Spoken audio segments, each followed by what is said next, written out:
Have you ever walked out of a meeting replaying every word that you said and still wondering if you said what they really wanted to hear? Maybe you thought you were more confident by now. You know exactly how to speak up, influence, but instead you felt the room shifting. Someone looked at his mobile, someone else interrupted you, and my body is responding now. And in that moment, you froze. You couldn't remember what you wanted to say. You forgot your script. Did I miss the mark? Did I say something wrong? Should I just have stayed quiet? If that sounds familiar, if you often leave meetings feeling like a doer rather than a leader and a creator, like the one who gets things done but doesn't get heard and seen and recognized, then this video is for you. Ooh, I can feel it now. Because you are not weak. You are not unqualified. And you are definitely not alone. This is the invisible experience of so many brilliant women I serve who manage multi-million-dollar projects but still walks into the room unsure how to manage and control herself. This is the video I wish somebody had made for me years ago, because I used to be in rooms full of powerful people. Oh, my body's responding now.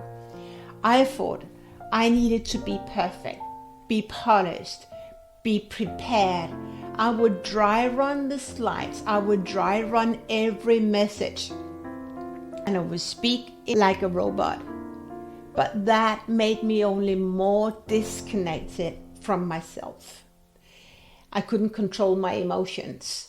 And that had a big impact on my performance. In this video, I want to walk you through 7 strategies to strengthen your emotional intelligence and become more emotional resilient. The kind that helps you stay grounded, lead with clarity, lead with peace, lead with safety in your body, and stop managing and feeling that you are responsible for everyone else's emotions. Some of these stories will be personal, some will be insights from my clients who thought the problem was their confidence, when really it was their nervous system calling for safety. Let's begin with number 1, and this is important. Emotional intelligence doesn't start with knowing what to say.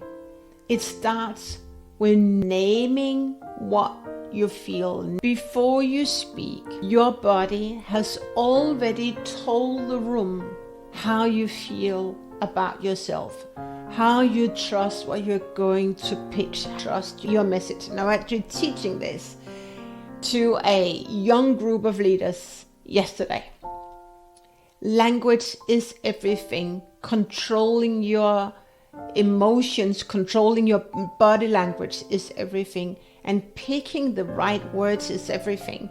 Because that's emotional resilience, that emotional intelligence, that you pick the words that set you up for success. Most leaders try to think their way into confidence, but confidence doesn't show up on your doormat because you say, now I'm confident. It comes by taking inspired actions, by leaning out of your comfort zone and wanting to own the room in a better way, wanting to serve people in the room, because your nervous system doesn't lie. So the way forward is to start feeling your feelings. If I could turn back time, hosting a lot of dry runs, I would also focus on feeling grounded in that session. I didn't know it at that point in time, but that's everything. If you cannot control your emotions will run the show when you are in the room, and you don't want to do that. So start controlling your emotions. Tip number 2, stop over preparing and start trusting it. That was a message I got years ago. If you're anything like me, you are a high performer and we're used to perform, which means that we are conditioned to deliver and just know our message. If you are in the best season of your career, you have enough wisdom. You don't need to over prepare. You don't need to have all the answers.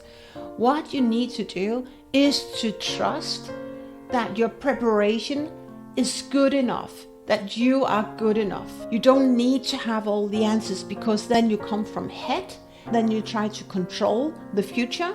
But the future is created from you showing up with your wisdom and in that conversation or in that dialogue. So trust that what you bring to table is good enough. Emotional intelligence isn't about having the perfect answer. It's about being present enough to respond and not to react. Emotional intelligence is to listen to what people say and also what people don't say, and engage in that conversation, engage in that clarity or maybe lack of clarity. That's emotional intelligence. Being present and really leaning in to that conversation. Trust doesn't live in your notes. It lives in your nervous system. Tip number 3, learn to read your own emotions while in a conversation. And what do I mean by that? When you feel triggered, share, right now I feel I'm triggered. You cannot blame anyone else for why you're being triggered.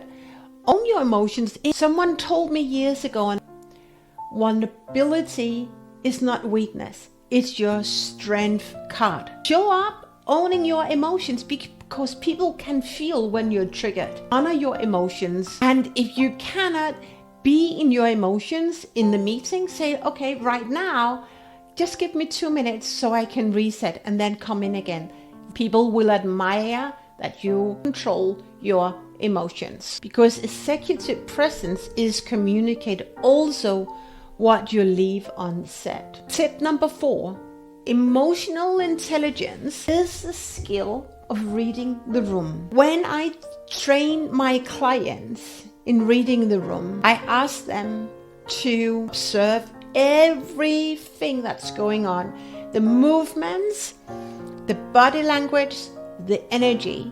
There is so much gold in you learning to read the room and then call out with love, hey, right now I can feel this really weird energy, or I can see you're reacting right now.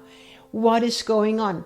Also, observing how people are talking. People are rushing like rabbits. Oftentimes that's a sign of nervousness. Maybe people suddenly can't say anything, that their throat is closed. It means that they cannot speak power to truth. Be curious about that.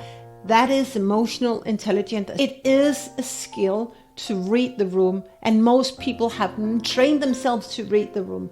So just by practicing tip number 4, you will get an unfair advantage, because people can feel the energy in the room, and you will become a stronger leader if you can actually call out what is going on. Tip number 5, you cannot influence when you are in survival. Emotional safety must come first. Otherwise, you cannot influence.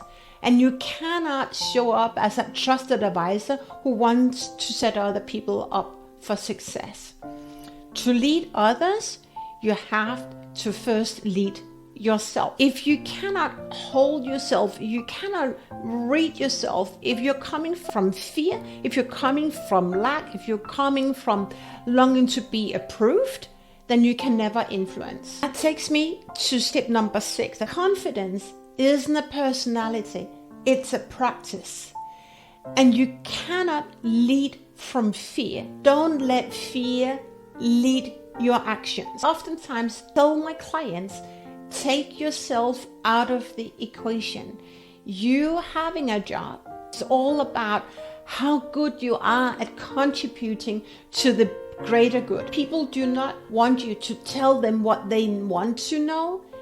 They need you to tell them what they need to know, which means that you want to learn to trust yourself. You want to control your emotions, because if your emotions are running your show, they won't trust you because you don't come across as trustworthy, even though you know your message is good enough.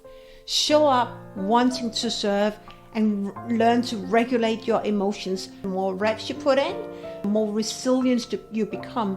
When you learn to read your own emotions, then you can also read other people's emotions and help them owning their fears. And then together you will create a better solution and a better future. The last tip I want to give you is your energy is your resume. That's what people will remember. My dad recently passed away, and I experienced firsthand what it means to create a legacy really means. They didn't talk about how good he was at playing different pieces of music. People were celebrating how he saw people and how he helped other people ascend. Own your life force energy. Learn to show up with love, to setting other people up for success. Drop any negative words. If you use negative words, then you're leaking energy. As in our training yesterday, someone say, this is not nice work. Then that is the energy that you carry in that conversation. Learn to connect with your words. Then you will see the shift when you carry a greater energy, when you carry yourself in a different way. Show up with gratitude, show up with love, and show up because you want to create the future.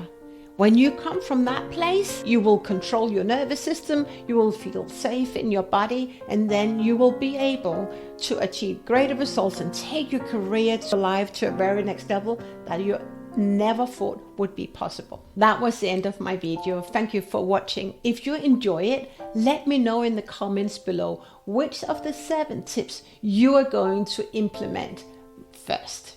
Also, let me know what kind of videos would help you enjoy more of life and with peace in body. If you are in a tough season right now, here's your reminder. You do not need to bounce back. Let it bounce off you. Thank you for being here. I love you, and hopefully see you in the next one. Bye for now.